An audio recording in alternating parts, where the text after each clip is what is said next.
नमस्कार। आकाशवाणी के समाचार सेवा प्रभाग की प्रस्तुति न्यू इंडिया समाचार में हार्दिक स्वागत, अभिनंदन है दोस्तों आपका। आज हम ले आए हैं आपके लिए 1 से 15 दिसंबर का अंक। मैं हूं मुनीश शर्मा और मैं हूं विनीता ठाकुर। दोस्तों, देश में सहकारिता की एक लंबी और समृद्ध परंपरा रही है, जो आजादी से पहले आर्थिक आंदोलन का अहम हिस्सा थी। साल 2021 में जब सहकारिता मंत्रालय बना तो इसकी परंपरा को एक नई ऊर्जा और ताकत मिल गई। आज भारत में 8,44,000 से ज्यादा सहकारी समितियां हैं और 30 करोड़ से ज्यादा सदस्य इनसे जुड़े हैं। अब देश सहकारी तंत्र का विस्तार करके एक नया आर्थिक मॉडल बनाने के रास्ते पर चल पड़ा है, जो $5 ट्रिलियन की अर्थव्यवस्था के लक्ष्य और देश के विकास के संकल्प को पूरा करने में काफी मददगार साबित होगा। भारत में दुनिया की 1/4 से भी अधिक सहकारी समितियां हैं और लगभग 1/3 भारतीय ग्रामीण जनसंख्या सीधे तौर पर इनसे अपनी सामाजिक और आर्थिक जरूरतों के लिए जुड़ी हुई है। ऐसे में दशकों से भारतीय संस्कृति का प्राण रही सहकारिता के क्षेत्र में केंद्र सरकार ने बीते कुछ वर्षों में आमूलचूल परिवर्तन कर नई ऊर्जा का संचार किया है। इससे अब सहकारिता आधारित आर्थिक मॉडल भारत के विकास का एक महत्वपूर्ण इंजन बनकर 2047 तक विकसित भारत के लक्ष्य को कर रहा है साकार। इसी संदर्भ में सहकार से समृद्धि इस बार हमारे अंक की आवरण कथा बनी है। श्रोताओं, आगे बढ़ने से पहले आइए सुनते हैं अंतर्राष्ट्रीय सहकारिता वर्ष में भारत की 2 सहकारी संस्था अमूल और इफ्को को मिली बड़ी वैश्विक उपलब्धि पर देश के प्रथम केंद्रीय सहकारिता मंत्री अमित शाह क्या कहते हैं। हमारे देश की 2 जानी मानी कोऑपरेटिव्स अमूल और इफ्को दोनों को हृदय पूर्वक बहुत बहुत बधाई और साधुवाद देना चाहता हूं,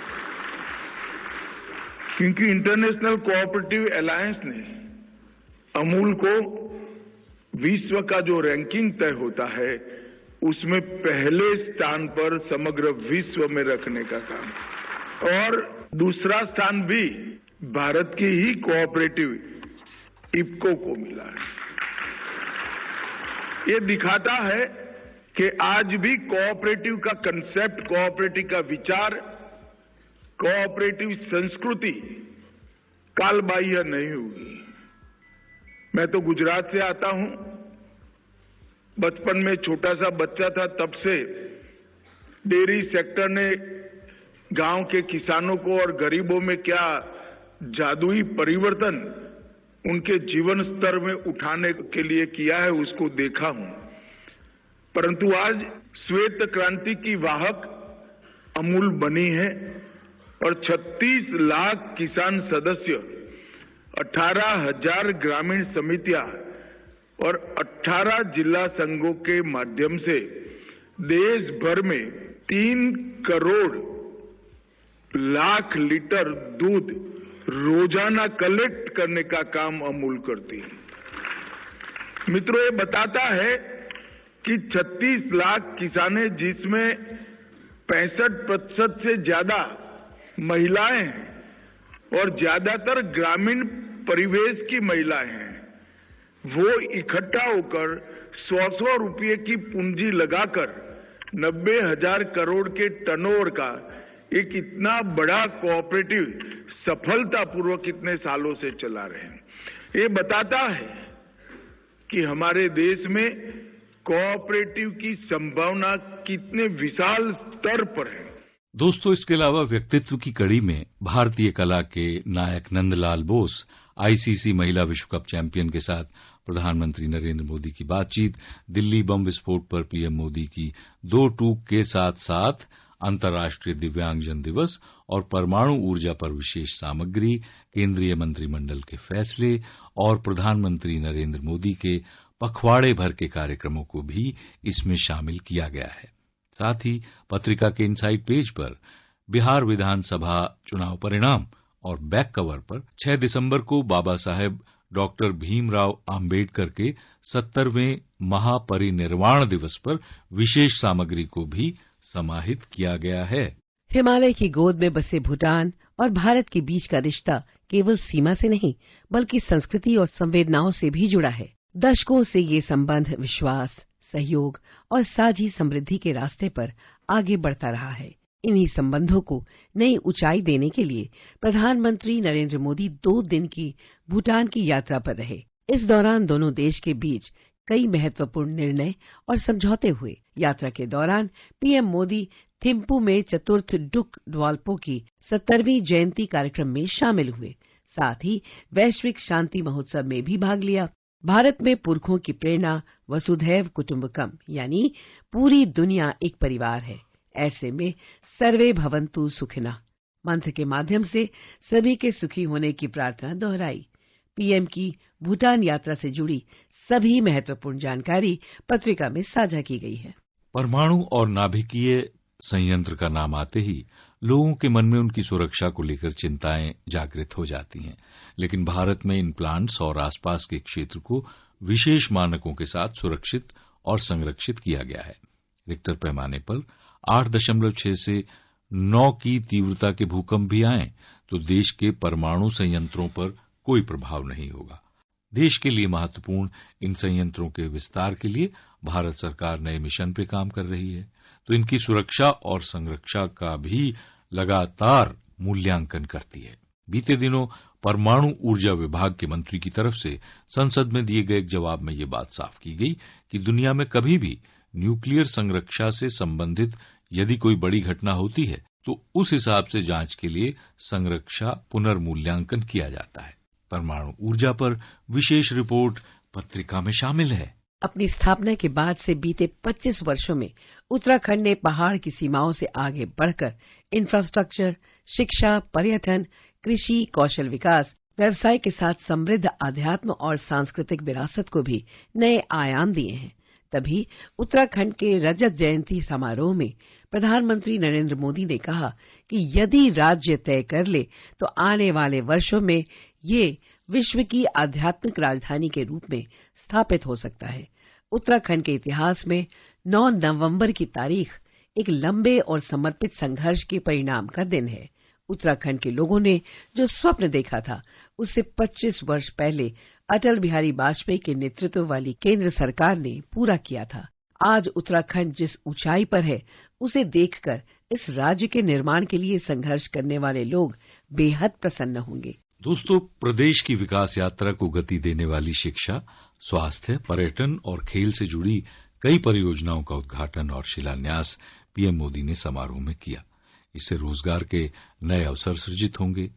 जमरानी और सोंग बांध परियोजना देहरादून और हल्द्वानी में पेयजल की समस्या का समाधान करने में महत्वपूर्ण भूमिका निभाएंगी। पीएम मोदी ने कहा कि उत्तराखंड के विकास में बेहतर कनेक्टिविटी के लिए वर्तमान में 2 लाख करोड़ रुपए से ज्यादा की परियोजनाओं पर काम चल रहा है। ऋषिकेश कर्णप्रयाग रेल परियोजना का काम प्रगति पर है और दिल्ली देहरादून एक्सप्रेसवे का काम लगभग पूरा हो चुका है। गौरीकुंड, केदारनाथ और गोविंद घाट हेमकुंड साहिब रोपवे का शिलान्यास हो चुका है। इन परियोजनाओं से उत्तराखंड के विकास को और गति मिलेगी। पिछले 25 वर्षों में उत्तराखंड में इंजीनियरिंग कॉलेजों की संख्या 10 गुना से भी ज्यादा बढ़ी है। पहले यहां सिर्फ 1 मेडिकल कॉलेज था, जबकि आज 10 हैं। टीकाकरण कवरेज 25% से कम था, लेकिन अब उत्तराखंड का लगभग हर गांव टीकाकरण कवरेज के दायरे में आता है। देवभूमि उत्तराखंड की रजत जयंती समारोह की सभी जानकारियां इस पत्रिका में शामिल हैं। दुनिया भर के विकसित देशों के आर्थिक विकास का बहुत बड़ा कारण वहां का इंफ्रास्ट्रक्चर रहा है। भारत भी उसी दिशा में तेजी से कदम बढ़ा रहा है। इसी कड़ी में भारत के आधुनिक रेल इंफ्रास्ट्रक्चर को विस्तार देने के लिए प्रधानमंत्री नरेंद्र मोदी ने वाराणसी से 4 नई वंदे भारत एक्सप्रेस ट्रेनों को हरी झंडी दिखाकर रवाना किया। इंफ्रास्ट्रक्चर सिर्फ बड़े बड़े ब्रिज, हाईवेज तक ही सीमित नहीं होता है, बल्कि जब ऐसी सुविधाएं विकसित होती है तो उस क्षेत्र का विकास शुरू हो जाता है। लोगों को इस तरह का अनुभव कस्बा, छोटे नगर पूरे देश में भी देखने को मिलता है। पिछले 11 वर्षों में देश में कई नए हवाई अड्डे बने और वंदे भारत ट्रेनें भी चलने लगी हैं, जिससे विकास को नए पंख लगे हैं। वाराणसी से 4 वंदे भारत एक्सप्रेस ट्रेन को हरी झंडी दिखाते समय प्रधानमंत्री नरेंद्र मोदी ने कहा कि ये सारी बातें विकास के साथ जुड़ चुकी हैं। आज वंदे भारत, नमो भारत और अमृत भारत जैसी ट्रेनें भारतीय रेलवे की अगली पीढ़ी की नींव तैयार कर रही है। ये भारतीय रेलवे को ट्रांसफॉर्म करने का एक पूरा अभियान है।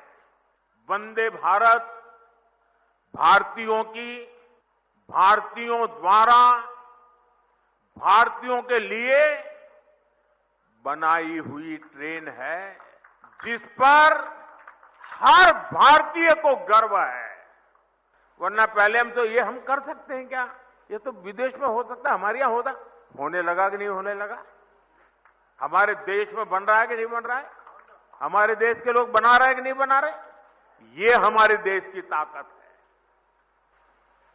और अब तो विदेशी यात्री भी वंदे भारत को देखकर अचंभित होते हैं। आज जिस तरह से भारत ने विकसित भारत के लिए अपने साधनों को श्रेष्ठ बनाने का अभियान शुरू किया है, ये ट्रेनें उसमें एक मील का पत्थर बनने जा रही है। भारत में सदियों से तीर्थ यात्राओं को चेतना का माध्यम कहा गया है। ये यात्राएं सिर्फ देव दर्शन का मार्ग नहीं है, बल्कि भारत की आत्मा को जोड़ने वाली पवित्र परंपरा हैं। प्रयागराज, अयोध्या, हरिद्वार, चित्रकूट, कुरुक्षेत्र ऐसे अनगिनत तीर्थ क्षेत्र आध्यात्मिक धारा के केंद्र हैं। आज जब ये पावन धाम वंदे भारत नेटवर्क से जुड़ रहे हैं, तो इससे भारत की संस्कृति, उसकी आस्था और विकास की यात्रा को जोड़ने का भी काम पूरा हो रहा है। ये भारत की विरासत के शहरों को देश के विकास का प्रतीक बनाने की तरफ एक अहम कदम है। पीएम मोदी ने कहा कि इन यात्राओं का एक आर्थिक पहलू भी होता है। बीते 11 वर्षों में उत्तर प्रदेश में हुए विकास कार्यों ने तीर्थाटन को एक नए स्तर पर पहुंचा दिया है। पिछले साल बाबा विश्वनाथ के दर्शन के लिए 11 करोड़ श्रद्धालु काशी आए थे। अयोध्या में राम मंदिर के निर्माण के बाद 6 करोड़ से ज्यादा लोग रामलला के दर्शन कर चुके हैं।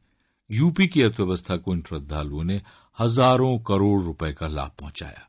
अंतर्राष्ट्रीय मंच से लेकर खेल के मैदान तक आज भारत का परचम हर तरफ लहरा रहा है।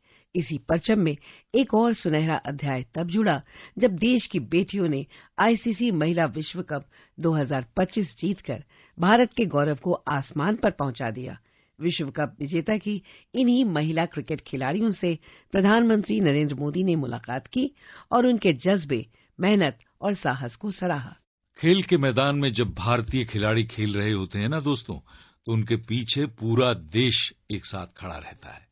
स्टेडियम में भारत का उत्साह गूंजता है और हर जीत में देशवासियों का अभिमान बसता है। उनकी प्रेरणा से खेल अब सिर्फ मैदान तक सीमित नहीं रहे, बल्कि अब ये नए भारत का आंदोलन बन गए हैं। खिलाड़ियों के उत्साहवर्धन की इसी कड़ी में आईसीसी महिला विश्व कप 2025 चैंपियन के साथ प्रधानमंत्री नरेंद्र मोदी ने अपने आवास पर मुलाकात में कहा कि सचमुच आप लोगों ने बहुत बड़ा काम किया है। आईसीसी महिला क्रिकेट विश्व कप 2025 जीतने वाली महिला क्रिकेट टीम की सदस्यों ने राष्ट्रपति द्रौपदी मुर्मू से भी मुलाकात की। आईसीसी महिला विश्व कप चैंपियन से पीएम मोदी की बातचीत के कुछ अंश पत्रिका में पढ़े जा सकते हैं। श्रोताओं, समय की बाध्यता को ध्यान में रखते हुए आज बस इतना ही। इस पाक्षिक पत्रिका की हर प्रति हमारी वेबसाइट पर उपलब्ध है, जिसका पता है newindiasamaachar.pib.gov.in, जहां आप सभी समाचारों को विस्तार से पढ़ सकते हैं और चाहें तो डाउनलोड भी कर सकते हैं। दोस्तों, डिजिटल और प्रिंट में ये पत्रिका आज देश ही नहीं विदेशों में भी अपनी अलग पहचान बना चुकी है, जिसका एक हैंडल है NISPIB इंडिया। दोस्तों, न्यू इंडिया समाचार अब प्रसार भारती के वेव्स OTT प्लेटफॉर्म पर भी उपलब्ध है। इसके अलावा आप हमें अपने सुझाव भेज सकते हैं ईमेल के जरिए इस पते पर response-nis@pib.gov.in। आपके सुझावों का रहता है हमें हमेशा बेताबी से इंतजार। मैं हूं मुनीश शर्मा और मैं विनीता, आपसे लेते हैं इजाजत। नमस्कार।